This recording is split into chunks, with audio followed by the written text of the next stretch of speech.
Hello, welcome to Shubham edu centre. आज का हमारा टॉपिक है सेल स्ट्रक्चर एंड फंक्शन। बच्चों ने कई बार बोला है कि सेल के बारे में, सेल का स्ट्रक्चर शायद याद रह जाता है, लेकिन सेल के अंदर जो अलग-अलग ऑर्गेनेल्स हैं, उसके फंक्शन को याद रखना थोड़ी दिक्कत लगती है। सब एक दूसरे के अंदर मिल जाते हैं। तो उसको याद रखने के लिए अ, हम आगे भी बोला था राइट साइड ब्रेन का इस्तेमाल करेंगे।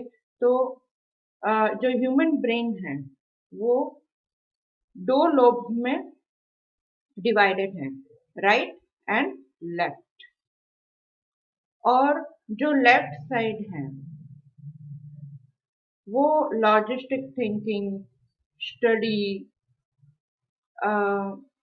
फिर कुछ याद रखना है, वो सारे पॉइंट लेफ्ट साइड हैं। ओके, तो लेफ्ट साइड पे है logistic thinking, study, to remember,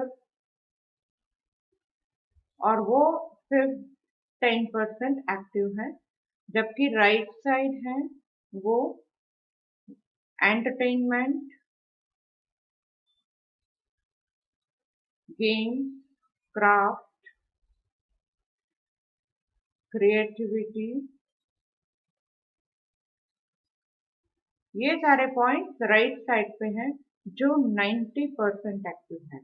और यही रीजन है कि हम फिल्मी डायलॉग या गाने सुनते हैं तो एक ही बार में सब याद रह जाता है। क्यों?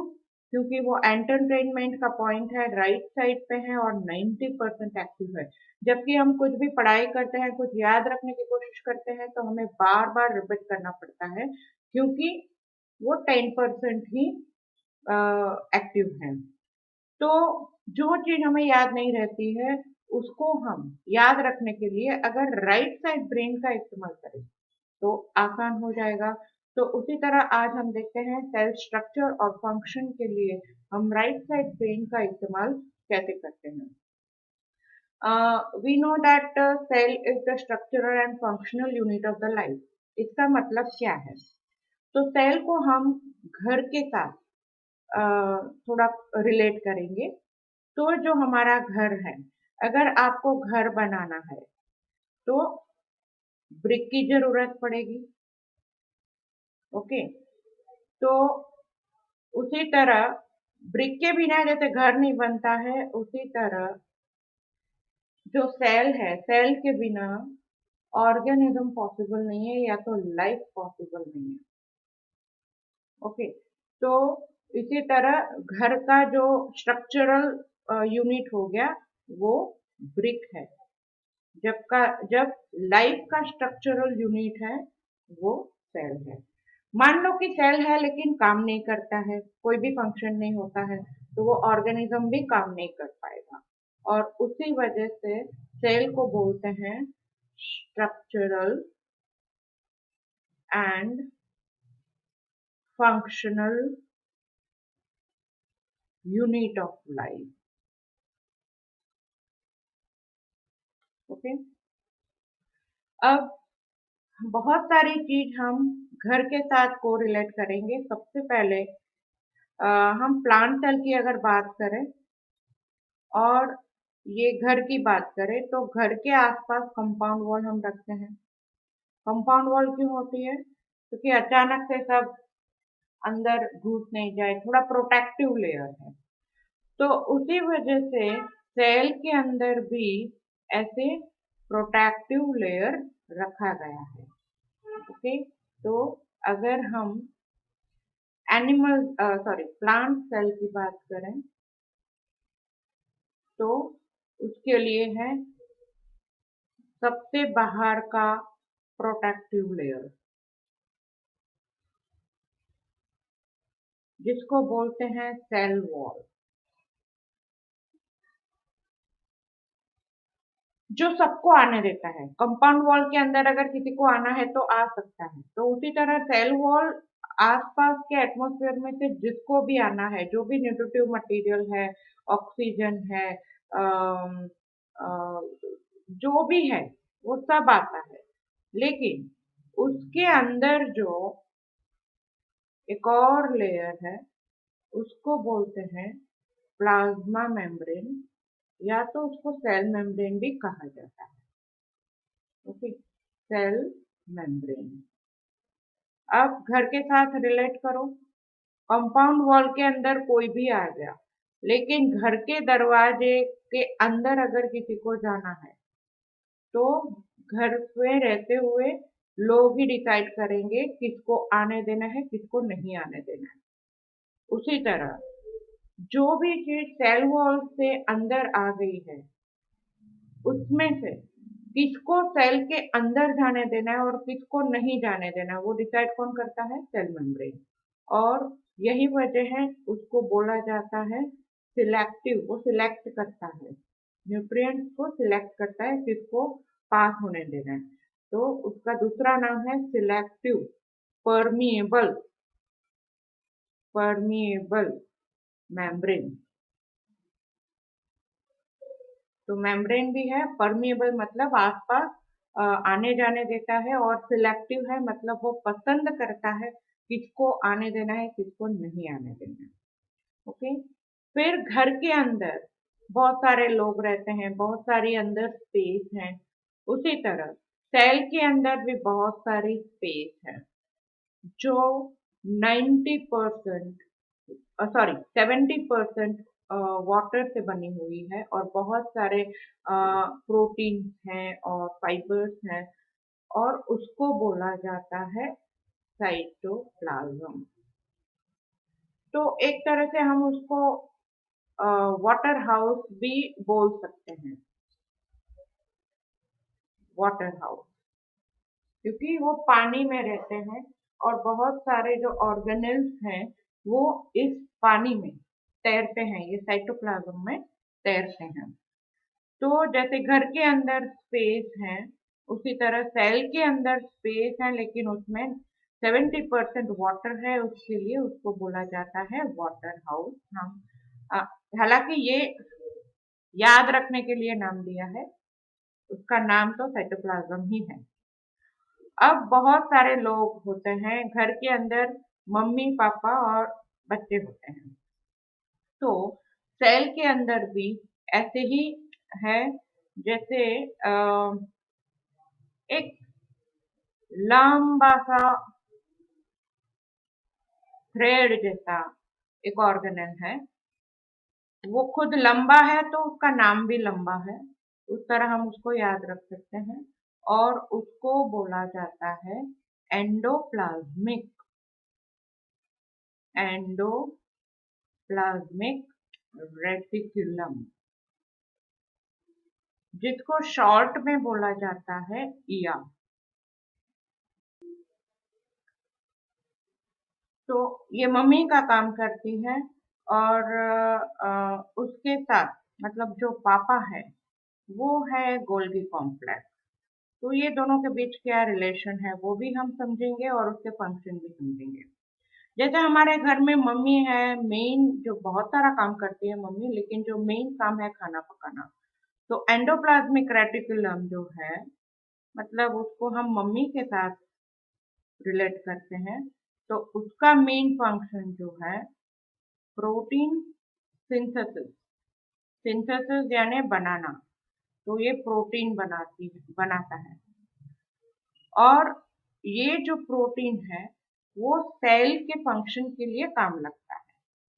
ओके, लेकिन ऐसा नहीं है कि सिर्फ बच्चों की जिम्मेदारी मम्मी की ही है, दोनों ने एक एक बच्चे की जिम्मेदारी ले ली है। मम्मी ने जो जिम्मेदारी ली है वो बच्चा हमेशा मम्मी के साथ रहता है, और वो है राइबोसोम। तो जब राइबोसोम इमैच्योर होते हैं, छोटे होते हैं, अपना काम खुद नहीं कर पाते हैं, तब तक वो मम्मी के साथ एंडोप्लाज्मिक रेटिकुलम के साथ रहता है। और जब वो मैच्योर हो जाता है, खुद अपना काम करने लगता है, तो साइटोप्लाज्म जो ओपन स्पेस है उसमें अपने आप घूमता है। लेकिन मम्मी ने उसको एक काम सिखाया भी है और सौंपा भी है, और वो भी है प्रोटीन सिंथेसिस। मम्मी जो काम करती है वही काम राइबोसोम्स को, एंडोप्लाज्मिक रेटिकुलम ने राइबोसोम्स को सिखाया है, और वो है प्रोटीन सिंथेसिस। ओके, अब बारी है पापा, जो है गोल्गी कॉम्प्लेक्स। उसने भी एक बच्चे की जिम्मेदारी ली है, वो भी इमेच्योर होते हैं तब तक पापा के पास ही रहते हैं, और जब मैच्योर हो जाते हैं तो ये ओपन स्पेस में साइटोप्लाज्म में घूमते हैं। अब पापा का काम है मम्मी का हाथ बटाना। तो मम्मी जो एंडोप्लाज्मिक रेटिकुलम जो प्रोटीन सिंथेसिस करता है, वही प्रोटीन गोल्गी कॉम्प्लेक्स स्टोर करता है, मतलब संभाल के रखता है। तो उसका फंक्शन है स्टोरेज ऑफ प्रोटीन। वो खुद बनाता नहीं है, लेकिन जो एंडोप्लाज्मिक रेटिकुलम जो प्रोटीन बनाता है वही प्रोटीन को वो स्टोर करता है, और उसकी वजह से वो हमेशा एंडोप्लाज्मिक रेटिकुलम के साथ ही रहता है। वो दोनों साथ साथ ही घूमते हैं। अब है लाइसोसोम। पापा ने भी लाइसोसोम अपने साथ जो बच्चा है उसको भी एक काम सिखाया है, और जो प्रोटीन वो स्टोर करते हैं उसमें से कुछ प्रोटीन का पार्ट लाइसोसोम्स को दिया, और जब बड़ा हो गया तब बोला कि अब आप ये ओपन स्पेस में घर में घूम सकते हो, लेकिन एक काम सौंपा गया उसको भी, और वो है घर में अगर कोई गलती से भी कोई आ गया जिसकी घर में जरूरत नहीं है, जैसे कि सेल के अंदर कोई टॉक्सिक मटेरियल आ गया, टॉक्सिक यानी कि जो जहरीला है, जो सेल के लिए जरूरी नहीं है, तो ऐसे टॉक्सिक मटेरियल को मारने का काम लाइसोसोम्स को सौंपा गया। मतलब कि वो घर की रखवाली करता है, और अगर गलती से कुछ भी ऐसा छोटा सा जहरीला कुछ भी आ गया तो तुरंत वो उसको मार देगा। वैसे उसका काम बहुत इंपॉर्टेंट है, लेकिन वो भी थोड़ा नटखट है, कुछ उसको भी मस्ती करने का मन होता है। तो जब वो मस्ती करता है गलती से वो टूट जाता है, वो खुद इंजर हो जाता है, और जब वो टूट जाता है तो उसके अंदर जो प्रोटीन है वो सारा ये ओपन स्पेस में फैल जाता है, और जब ये ओपन स्पेस में फैल जाता है तो वही प्रोटीन जो पहले जहरीले पदार्थों को बाहर निकालता था, अब वही प्रोटीन पूरे सेल को खा जाएगा, और उसके लिए उसको बोला जाता है सुसाइडल सुसाइडल बैग। मतलब वो खुद अपने ही सेल की आत्महत्या करता है। ओके, अब घर के अंदर बहुत सारा काम होता है। ओके, और वो काम करने के लिए हमें चाहिए पावर। अगर घर के अंदर पावर नहीं है तो सोचो क्या होगा, बहुत सारे काम हम नहीं कर पाते हैं। उसी तरह पावर को हम ताकत बोल सकते हैं, उसी तरह सेल को भी अपना काम करने के लिए ताकत की जरूरत होती है।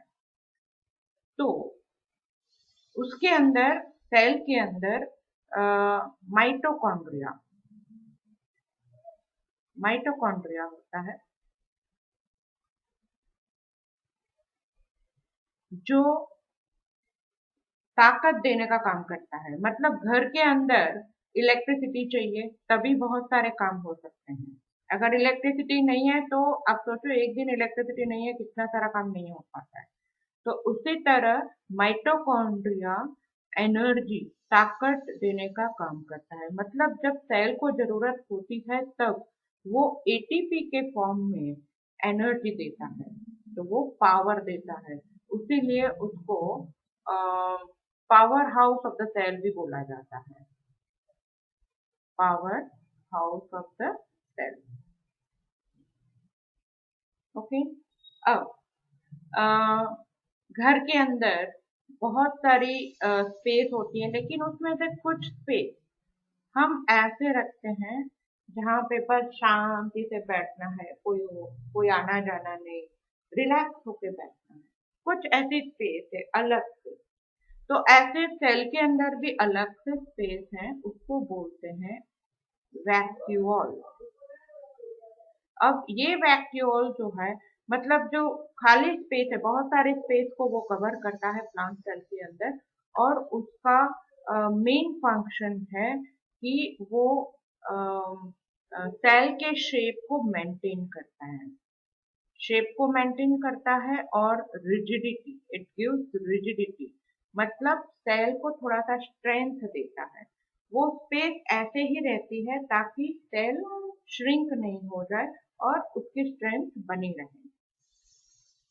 अब सबसे इम्पोर्टेंट, घर के अंदर अगर हमें तिजोरी रखनी है, या तो पैसे हैं, गहने हैं, ऐसी कुछ चीजें हमें रखनी है, तो हम कहाँ रखते हैं? बिल्कुल अंदर कोने में, जहाँ कोई जल्दी से पहुंच नहीं पाए। और उसके अंदर भी हम जो इम्पोर्टेंट चीज है, जो हमें कभी भी काम लग सकती है, जिंदगी भर काम लगती है, ऐसी चीजें हम तिजोरी में रखते हैं। तो उसी तरह सेल के अंदर भी एक इम्पॉर्टेंट ऑर्गेनल है, जो पूरे सेल के फंक्शन में हमेशा काम लगता है, और उसके अंदर बहुत ही इम्पॉर्टेंट मैसेजेस प्रिजर्व्ड हैं। अगर वो नहीं होता तो हो सकता है कि सेल अपना काम नहीं कर सके। तो इसको बोलते हैं न्यूक्लियस। न्यूक्लियस के अंदर कुछ ऐसी स्पेस होती है जहां पर जहां मतलब कुछ राइबोसोम्स फॉर्म करते हैं, मतलब जो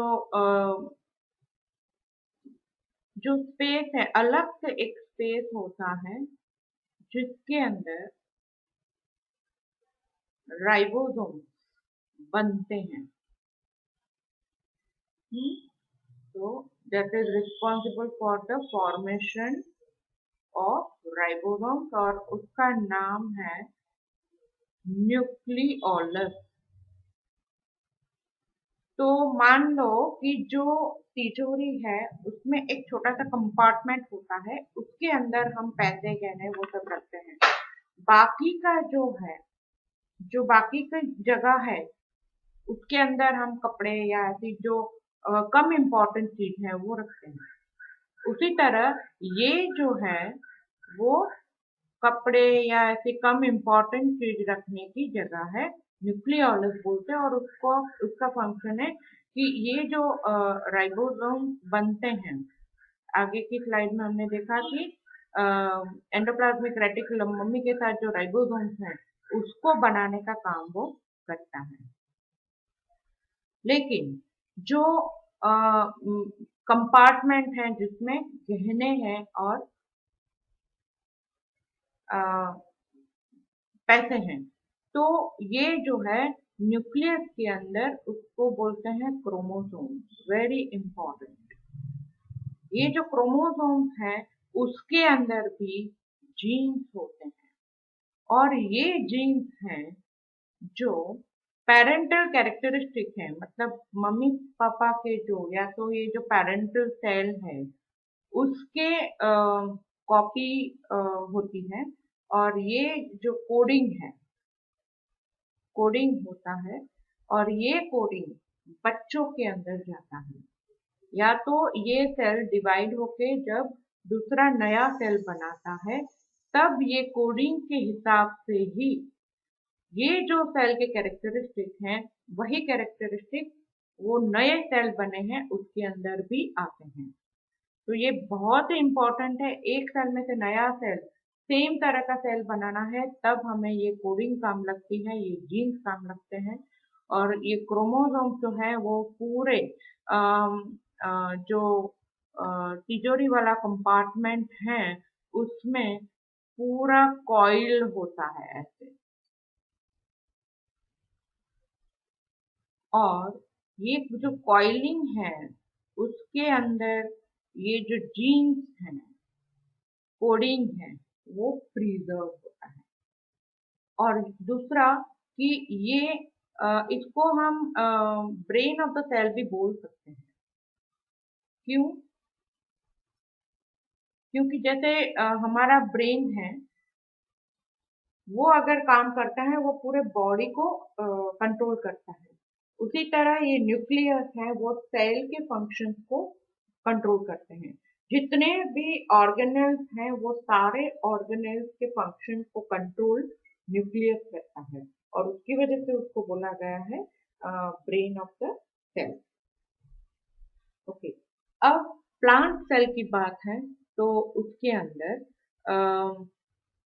प्लास्टिड्स, जैसे हम देखें घर के आसपास अगर प्लांट्स हैं, या तो घर के अंदर कुछ डेकोरेशन के लिए प्लांट्स रखें, या तो घर को सजाने के लिए हम कुछ ना कुछ पेंटिंग करते हैं, कलरफुल पेंटिंग है, कलरफुल वॉल पीस है, वो सब हम इस्तेमाल करते हैं।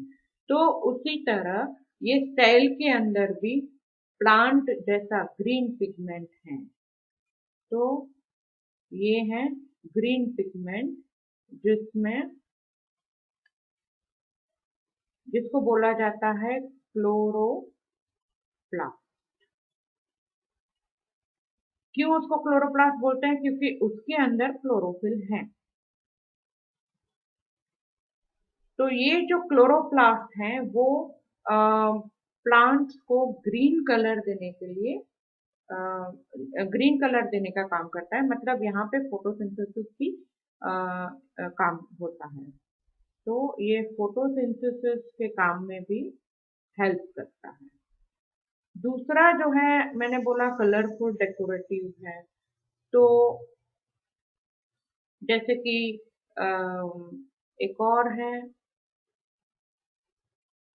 प्लास्टिड, लेकिन उसके अंदर जो पिगमेंट है वो येलो कलर का है, तो वो फ्लावर को येलो कलर देगा।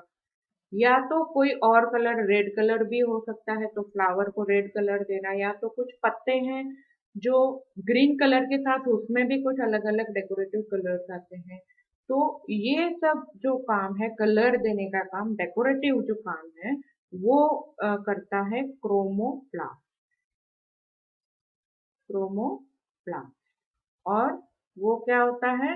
वो कलरफुल पिगमेंट उसके अंदर होते हैं जो प्लांट्स को अलग अलग कलर देते हैं। और तीसरा होता है ल्यूकोप्लास्ट, जो कलरलेस हैं, या तो उसके अंदर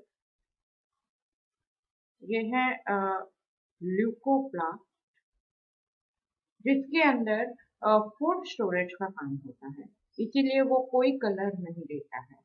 लेकिन जो एक्स्ट्रा फूड है वो सब ये ल्यूकोप्लास्ट के अंदर स्टोर होता है। तो इसी तरह ये सारे सेल ऑर्गेनेल्स और उसके फंक्शन के बारे में थोड़ा हमने घर के साथ रिलेट करके, तो घर का मामला ऐसा है कि सब घर में रहते हैं तो हमको याद रह जाता है। तो इसी तरह अलग अलग ऑर्गेनेल्स को आप घर के सदस्यों के साथ और घर के अंदर जो भी चीज हम करते हैं उसके साथ को रिलेट करके याद रखने की कोशिश करेंगे, तो जरूर वो याद रह जाएगा। अ, अ, मैं आशा करती हूँ आपको ये हेल्पफुल रहा होगा। Thanks for watching the video, और अगर आपको ये अच्छा लगे तो सब्सक्राइब भी कर सकते हैं और शेयर भी कर सकते हैं।